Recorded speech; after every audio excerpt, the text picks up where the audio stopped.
Welcome to the deep dive. Hello. Today we're embarking on, well, quite a fascinating exploration actually. We're looking into a homeopathic materia medica. Right. Think of it like a guide, a really detailed guide to the traditional uses and properties of one specific substance, Aloe Socotrina. Exactly. And we've got these excerpts from a text that meticulously documents its medicinal characteristics. But specifically through the lens of homeopathic principles. Precisely. So our mission, our aim for this deep dive is to really pull out the key characteristics, maybe potential applications of Aloe Socotrina, just as they're laid out in this Materia Medica. And for anyone maybe not familiar, materia medica in this context is essentially a catalog, right? Yeah, a catalog of substances used in homeopathy. It details their observed effects on the body, the mind. So we're getting a glimpse into a specific system of medicine. A guided tour, you could say. Okay, let's get started then. Great. So the text kicks off by describing Aloe Socotrina as excellent for reestablishing equilibrium. Equilibrium, okay. Particularly after much dosing, which I guess we can interpret that as maybe after someone's taken a lot of different medications. That sounds right. Or when the illness symptoms and maybe drug side effects are all jumbled up. That sounds like it could be quite useful in certain complex situations. It really does. It suggests a role when the body's balance feels, significantly off kilter, maybe after lots of interventions. Right. And that emphasis on the mix of symptoms that really highlights a core idea in homeopathy, doesn't it? Looking at the whole picture. Exactly. The whole experience of illness for that person, not just single symptoms in isolation. And then it gets even more specific. It says no other remedy apparently shows such a rich array of symptoms linked to portal congestion.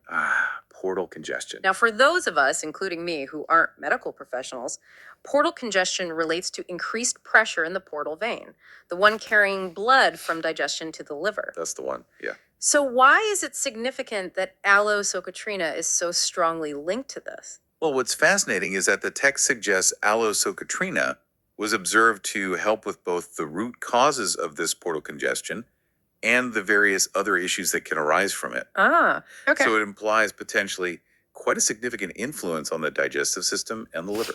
Making it a key thing to consider when those areas are involved, at least within this system. Correct, within this medical tradition, yes. The text also notes it's indicated for the bad effects of a sedentary life or habits. Interesting. Lack of movement. And that it's particularly suited for what are described as lymphatic and hypochondriacal patients. Right. Now, translating that a bit, lymphatic might suggest people prone to fluid retention or maybe lymphatic system issues. Could be. And hypochondriacal, I suppose, individuals with a lot of anxiety about their health. So we're starting to build a picture, sort of a profile of the kind of person this remedy might have been traditionally considered for. Yeah, exactly. That link to a sedentary lifestyle points towards maybe conditions linked to lack of activity, affecting circulation, digestion. Possibly. And the suitability for those lymphatic and hypochondriacal types suggests a broader action, maybe involving fluid balance or even that mind-body connection in how illness feels. Okay, now here's where it gets really, really specific. The text says the rectal symptoms are usually the deciding factor when choosing Aloe Socotrina. Yes, that's a very strong pointer, isn't it? Extremely specific. This is a key takeaway. The Materia Medica puts huge emphasis on how Aloe Socotrina affects the rectum and bowel function. So specific symptoms right there are the main clues for a practitioner. Within this tradition, yes. It seems those symptoms are crucial differentiators for when they might think of using this specific substance. And it carries on describing the types of people it seems to work best for. Weary people, the aged, phlegmatic individuals, maybe someone who's a bit more stoic or less easily excited. Perhaps, yeah. Less reactive. And quite vividly, old beer drinkers. Yes, that certainly paints a picture. It does. These descriptions probably refer to certain general constitutions, maybe predispositions, that practitioners back then observed responded well to Aloe Socotrina. And the old beer drinkers bit, could that circle back to digestion again? Liver strain? Quite possibly. It seems plausible, connecting back to those earlier points about the portal system. There's also a characteristic mental or emotional state mentioned. Oh, yes. Feeling dissatisfied and angry with oneself. And sometimes this alternates with lumbago lower back pain. Ah, that's fascinating. That link between an emotional state and a physical pain like lumbago. Is that common in homeopathy, seeing these kinds of mind-body links described for remedies? Oh, absolutely. It's quite central, actually. Homeopathy often takes that holistic view, looking at the mental and emotional state right alongside the physical symptoms. So this pattern of self-directed anger alternating with back pain suggests a relationship they observed. It's exactly a potential relationship between emotional states and musculoskeletal health that was seen in connection with this remedy. And that idea of alternating conditions like headache and lumbago, that's actually a significant concept in homeopathic thinking. Where seemingly unrelated things appear one after the other. Precisely. And physically, there's a reported sensation of heat, both inside and out. Okay, a general heat sensation. Plus, historically, the pure juice was apparently used in treating consumption. Consumption meaning tuberculosis. Right. That heat sensation is another important characteristic a practitioner would note down. And the historical use for consumption is, well, interesting historically. But important to remember that doesn't necessarily align with current scientific understanding or treatments. Absolutely. Vital point, yeah. Okay, so that gives us a pretty good overview of the general characteristics. A solid foundation. Now, let's dive into the specifics, symptom by symptom, sort of head to toe, as the text lays it out. Let's do it. Starting with the head. That headache alternating with lumbago comes up again. Reinforcing that connection we just talked about. But it also mentions headaches alternating with intestinal issues and uterine issues. Wow. It really seems to stress this interconnectedness, doesn't it? Different body systems influencing each other. It really does. This recurring theme of alternating symptoms, head, back, gut, reproductive system, that would be a huge clue for a homeopathic practitioner thinking about Aloe Socotrina. The text also specifies a disinclination to mental work, feeling like you just can't think, Mental fatigue. and a specific headache. Aches above the forehead with heavy eyelids. So heavy you have to sort of half close them. Very precise description. Even noting a headache after having a bowel movement. See, these very specific, almost peculiar details are what help differentiate this remedy from potentially hundreds of others. It also mentions a dull, pressing headache that's worse with heat. Okay, moving down to the eyes. It describes being compelled to squint during that forehead pain. Linking the eye symptom back to the headache. Yeah. Also, flickering vision, redness of the eyes, but with yellow vision. Yellow vision. That's quite striking. It is. And a deep pain in the eye sockets. Does that yellow vision often point to anything specific in homeopathic understanding? Well, yellow vision, while not exclusive to any one thing, can sometimes be associated with liver involvement. Which is interesting because it potentially connects back to that earlier mention of Aloe Socotrina being rich in symptoms of the portal system, which, involves the liver. So the threads start to connect. They do seem to, yeah. Okay, face just mentions marked redness of the lips. Noted. Then the ears have some rather odd symptoms listed. Like what? Cracking sounds when chewing, sudden explosive or clashing sounds, specifically in the left ear. Left ear specifically. Yeah. Laterality. Exactly. And even a tinkling sensation like a thin metallic globe shattering inside the head. Wow. That is incredibly descriptive and very unusual. Totally. And it's often those very strange, rare, peculiar symptoms that become keynotes for a remedy in homeopathy. The fact it's the left ear is also a detail a practitioner would absolutely register. Right. Then the nose, coldness of the tip, morning nosebleeds on waking up, Okay. and the nose feeling full of crusts. Again, specific little details building the picture. Exactly. Each one, even if it seems minor, adds to the total symptom picture, helping identify the best match for that individual's unique way of being unwell. Progressing to the mouth. Yeah. Bitter and sour taste, tasteless burping, and lips that are cracked and dry. Dryness and altered taste. And the throat is described as having thick, tough mucus. Okay. It even mentions varicose veins in the pharynx. Varicose veins there. Interesting. And a general sensation of dryness and scratching in the throat. Those details, the thick mucus, the vascular condition, Yeah. they might suggest some underlying congestion or irritation in the upper respiratory tract that was associated with needing Aloe Socotrina in certain cases. Right. Now, the stomach section highlights an aversion to meat, Okay, dislikes meat. but a craving for juicy foods. Well, it's juicy things instead. Oh. Okay. And some very specific symptoms after eating. Flatulence, a pulsating feeling in the rectum, Pulsating in the rectum, post-eating. And even what's called sexual irritation, also nausea that comes with a headache. Nausea with headache, okay. And this weird one, pain in the pit of the stomach when making a false step. Like if you misstep. It is a very specific trigger. Isn't it? These stomach and gut symptoms really seem central to the Aloe picture, don't they? Especially that link between eating and then rectal symptoms cropping up. Definitely. And that pain from a false step.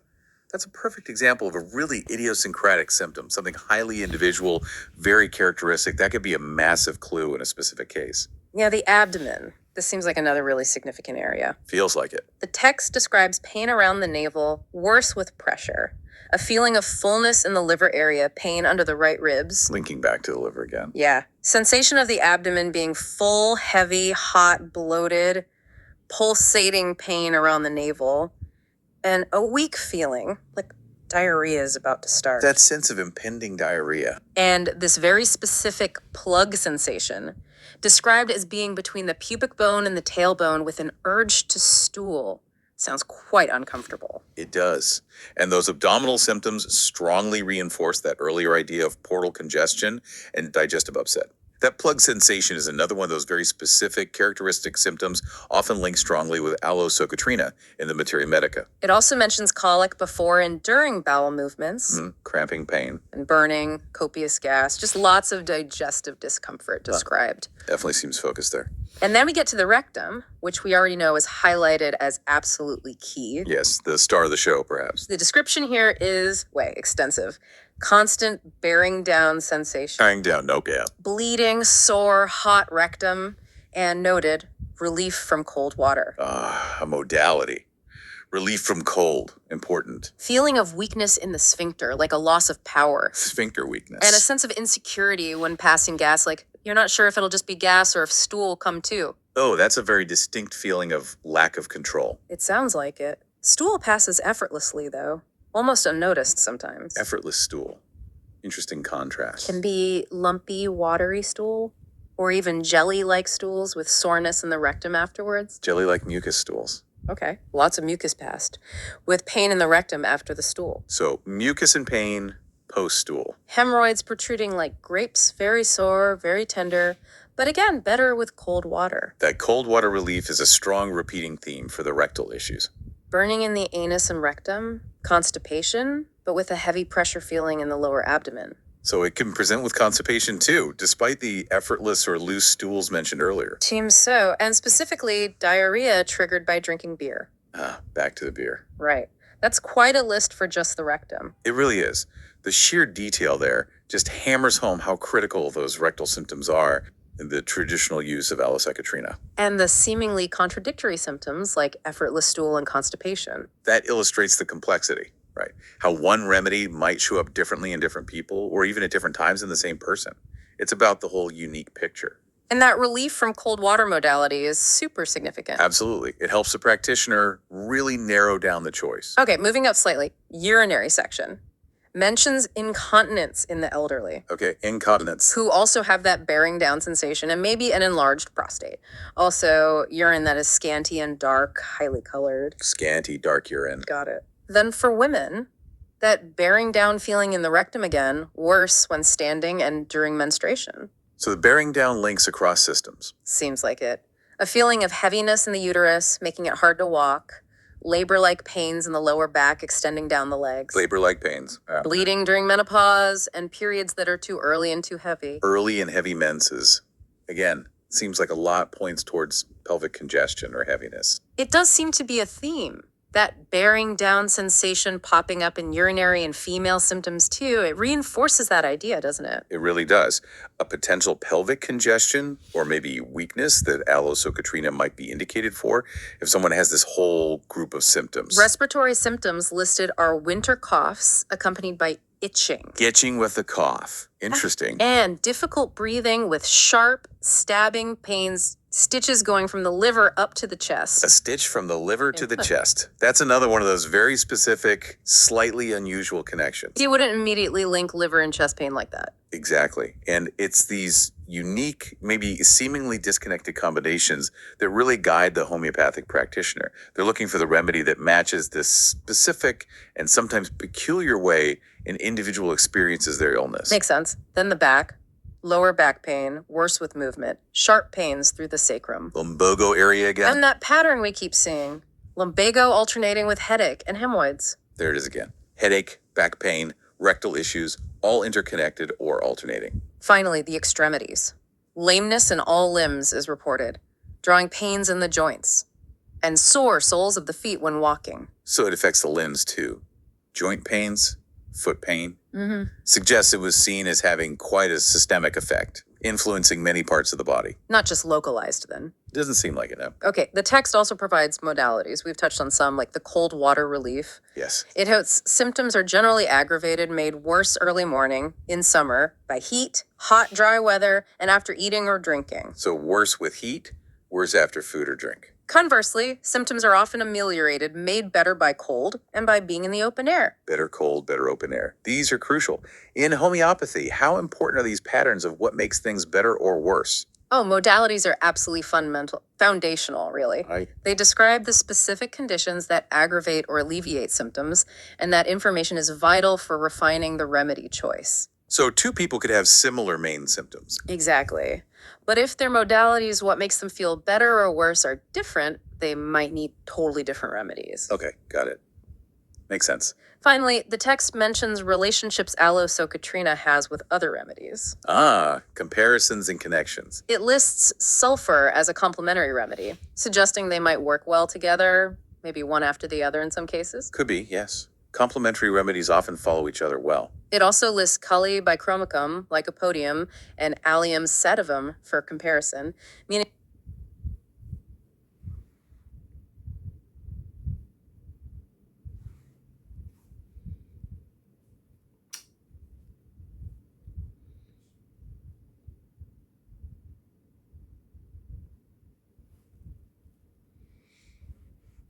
Finally, the text mentions relationships Aloe Socotrina has with other remedies.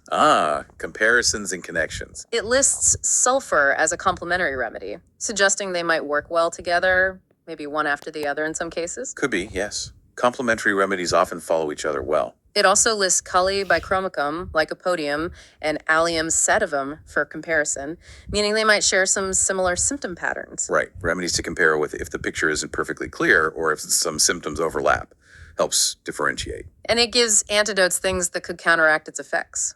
Opium and sulfur. Interesting that sulfur is listed as both complementary and an antidote. Shows the complexity. It does. And dosage, generally the 6th potency and higher. But a specific note for rectal issues. Try a few doses of the 3rd potency, then wait and observe carefully. And for listeners, potency here refers to the specific dilution and succussion process in homeopathic pharmacy. Right. So understanding these relationships, complements, comparisons, antidotes, that's all important practical knowledge for practitioners using this materia medica. And the dosage gives general guidelines for administration within this system. So wrapping this all up, we've taken quite a deep dive into this really multifaceted profile of Aloe Socotrina from this specific homeopathic perspective. We certainly have. We've seen its strong links to portal congestion, that really prominent role in rectal symptoms, Definitely the rectal emphasis. its potential relevance for sedentary lifestyles, and these really intriguing connections between things you might not normally link, Like the headache and lumbago alternating. or the mental state and physical complaints. Yeah. What's truly striking is just how intricate and detailed this web of symptoms is, all attributed to one single substance. It really highlights that meticulous observation that seems foundational to the system of medicine, doesn't it? It really does.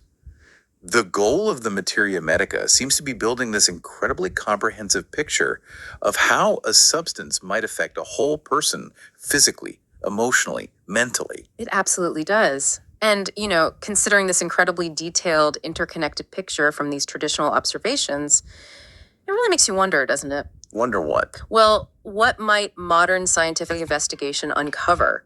Could exploring the complex interplay of our body systems shed light on some of these traditionally observed effects of something like Aloe Socotrina? Could there be underlying biochemical pathways or physiological mechanisms that explain some of these connections? Exactly. It's definitely a thought provoking area, thinking about where traditional observation and modern science might meet. That raises a really important question, actually, about the potential for, I suppose, cross pollination between traditional knowledge systems, like one we've been exploring, and contemporary scientific inquiry. While our deep dive focused specifically on understanding aloe through this homeopathic lens, it certainly sparks curiosity about what further research might reveal, not just about aloe, but about the properties and potential of natural remedies in general. A lot to think about there.